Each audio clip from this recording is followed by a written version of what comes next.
Accountancy classes में आप सभी का स्वागत है। Today's topic is cash flow from investing activity. Cash flow from investing activity. Example number 1, plant purchase on ₹6,20,000 sold at ₹2 lakhs. Investment purchase on ₹2,40,000 sales on 80,000. Goodwill 1 lakh sold nothing. Patents purchase is not given, sales on ₹1,50,000. Interest received on debenture held as investment ₹8,000. Interest paid on debenture issued ₹15,000.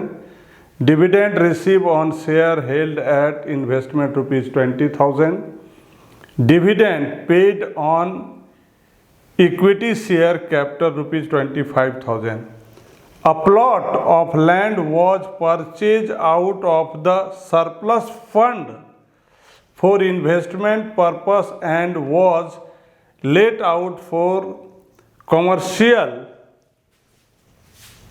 use and rent receive of ₹30,000. Today's topic is calculation of cash flow from investing activity. Investing activity की जब भी बात हम करते हैं तो याद क्या रखना है? Purchase and sale of fixed asset. Purchase and sale of fixed asset एक हो गया।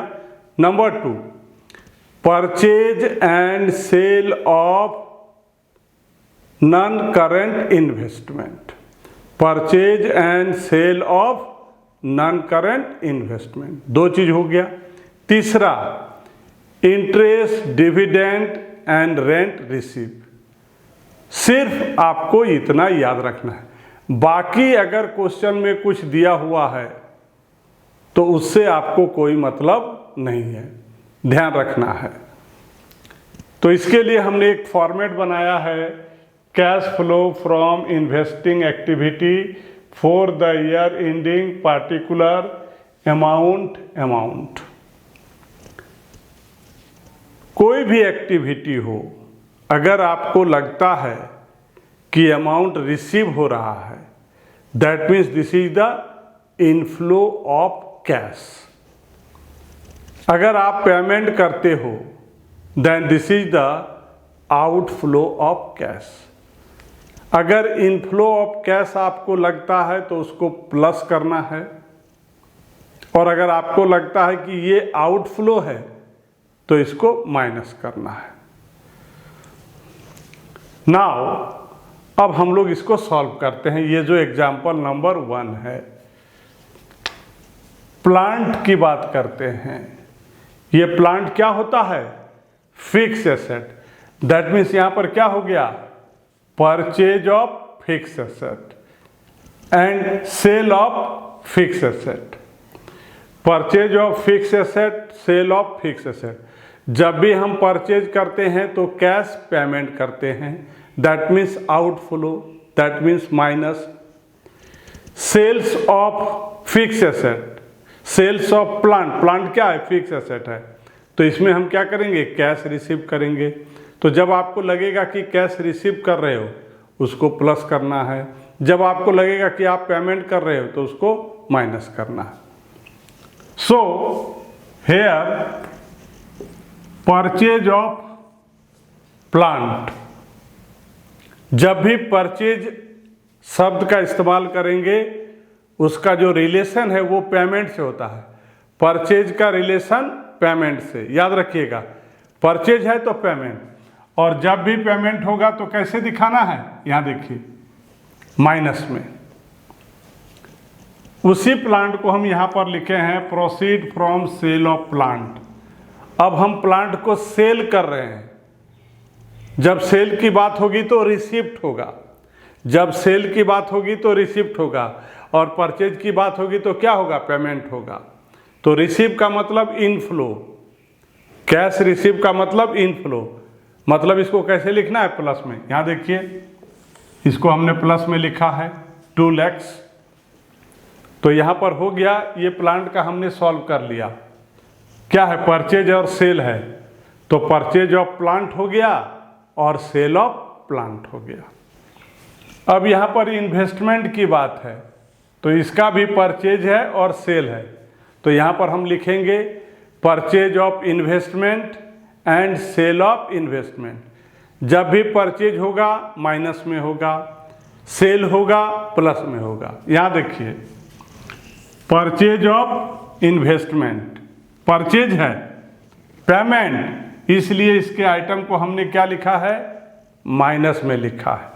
यहाँ पर देखिए proceed from sale of investment, जब हम इन्वेस्टमेंट को सेल करते हैं तो रिसिप्ट होता है, इसलिए इसको हम कैसे लिखे हैं, प्लस में लिखे हैं।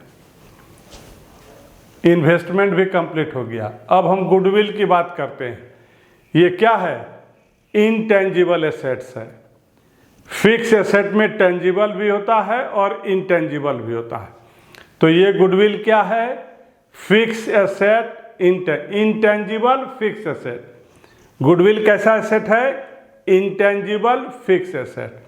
इसका सिर्फ क्या दिया हुआ है, परचेज दिया हुआ है, तो हम यहाँ पर लिखेंगे purchase of goodwill. Purchase of goodwill, जब भी परचेज होगा इसका मतलब पेमेंट हो रहा है, तो वैल्यू क्या चीज में होगा, माइनस में होगा। एक ब्रैकेट के द्वारा हम लोग दिखाते हैं, ये माइनस में होगा। पेटेंट का परचेज नहीं है, क्या है, सेल्स है, ये भी है इंटेंजिबल फिक्स एसेट। तो यहाँ पर देखिए proceed from sale of patent, value क्या चीज में, प्लस में। अब एडिशनल इंफॉर्मेशन, इंटरेस्ट रिसीव, क्या लिखा हुआ है, interest received, how much amount, 8000। Interest receive 8000। Interest payment, इसकी एंट्री नहीं होगी।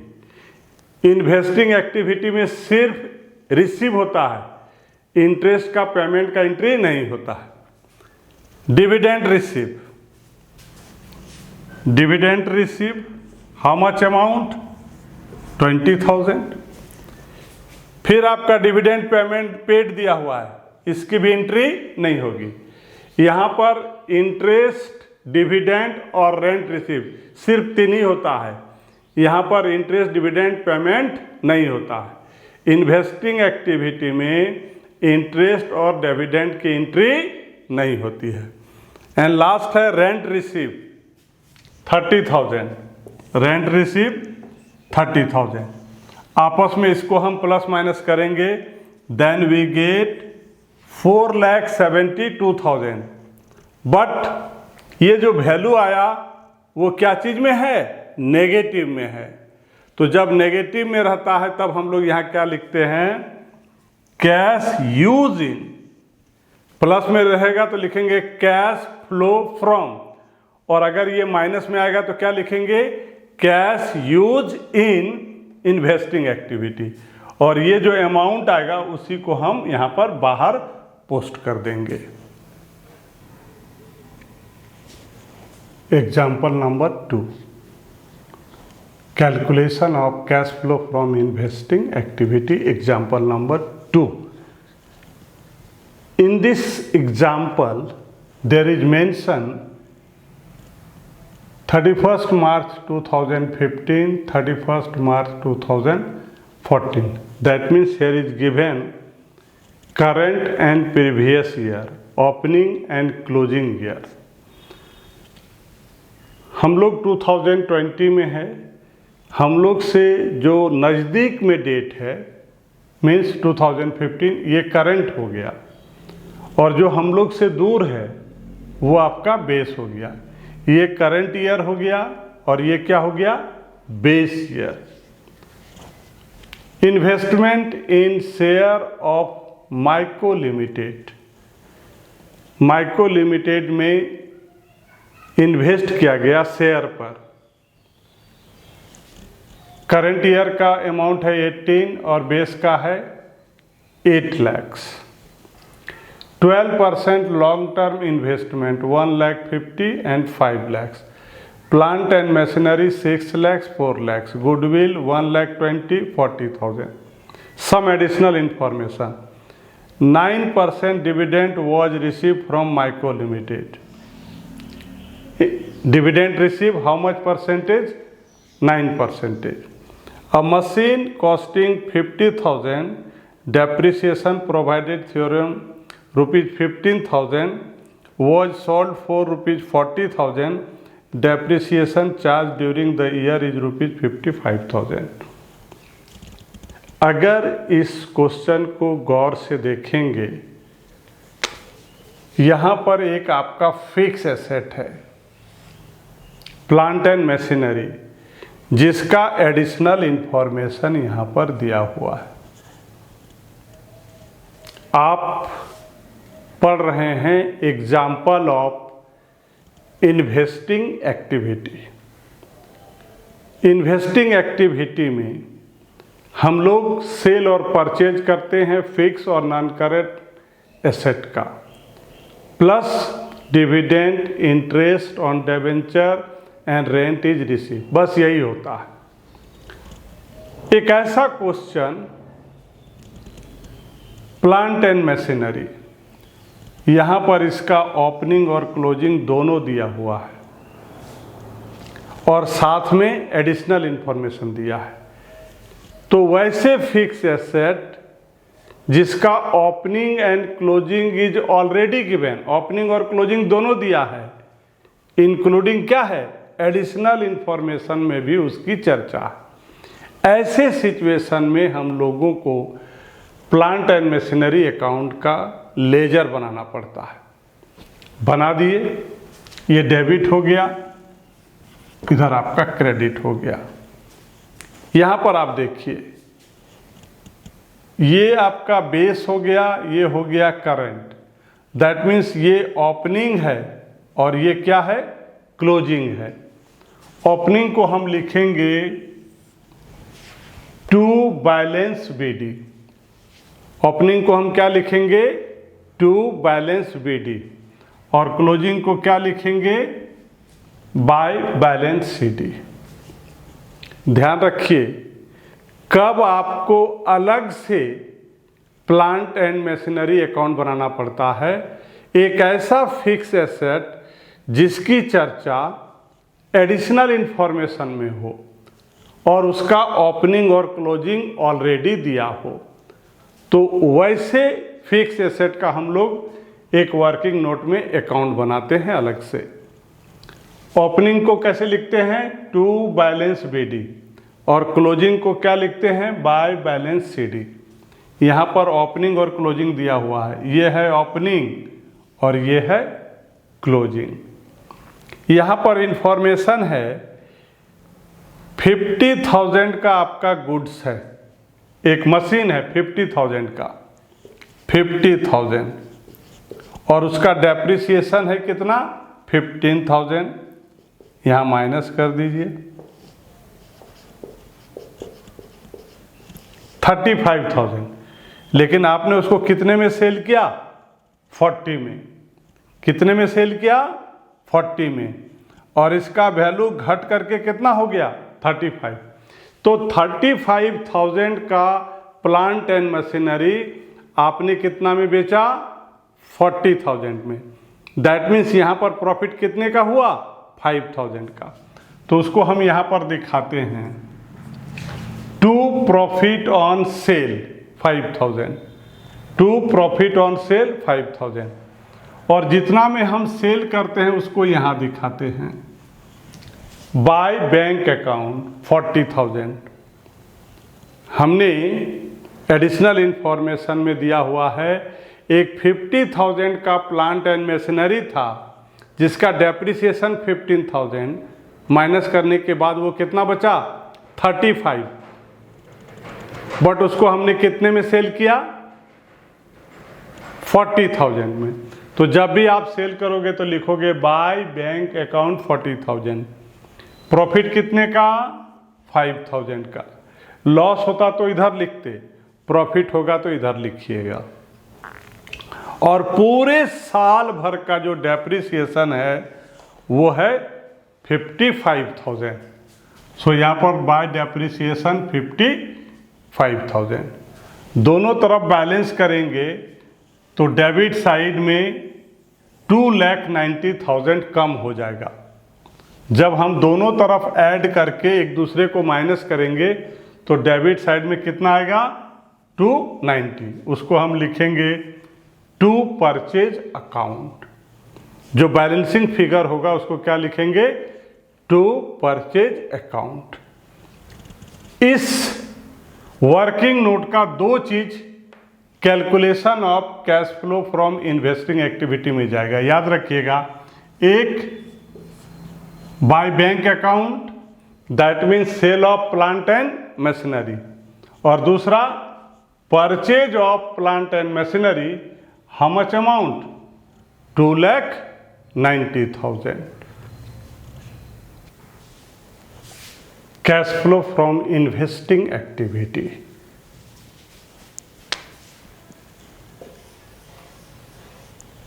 For the year ending 31 March 2015 just हमने एक प्लांट एंड मशीनरी अकाउंट बनाया था जिसका आउटपुट दो हम लेंगे, एक सेल्स और दूसरा परचेज।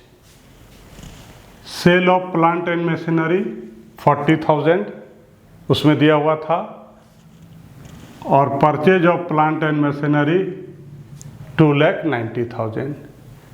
परचेज में आउटफ्लो होता है इसलिए इसको माइनस किए, और सेल में इनफ्लो होता है, रिसिप्ट होता है, इसलिए इसको हम प्लस किए।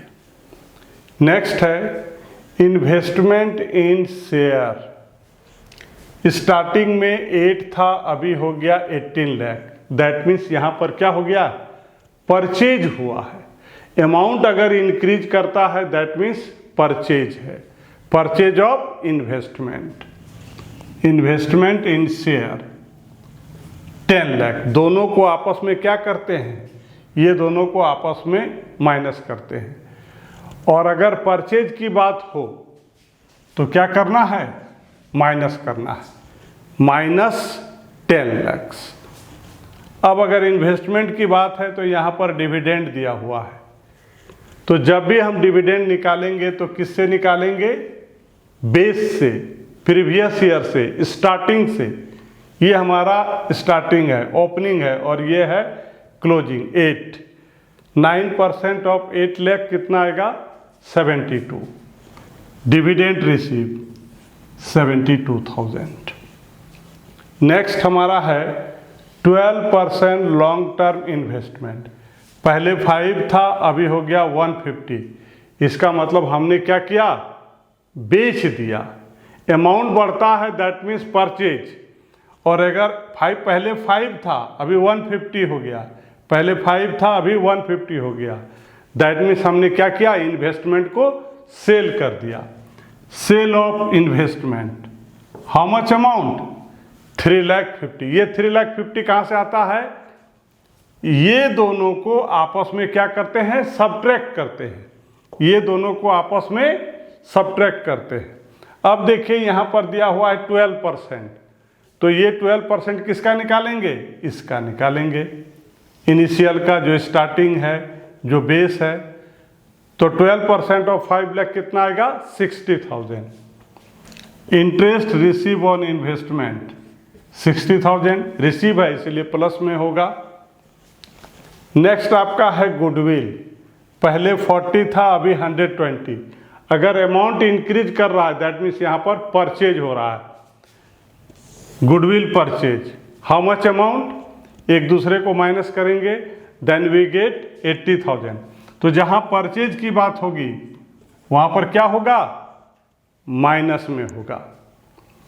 अब आपस में इसको प्लस माइनस करेंगे तो क्या आएगा 8,48,000। लेकिन जो वैल्यू है वो क्या चीज़ में आया, माइनस में आया, नेगेटिव आया। तो उसको हम लोग नेगेटिव दिखाने के लिए क्या करते हैं, ब्रैकेट में रखते हैं। तब यहाँ पर क्या होता है, कैश यूज इन।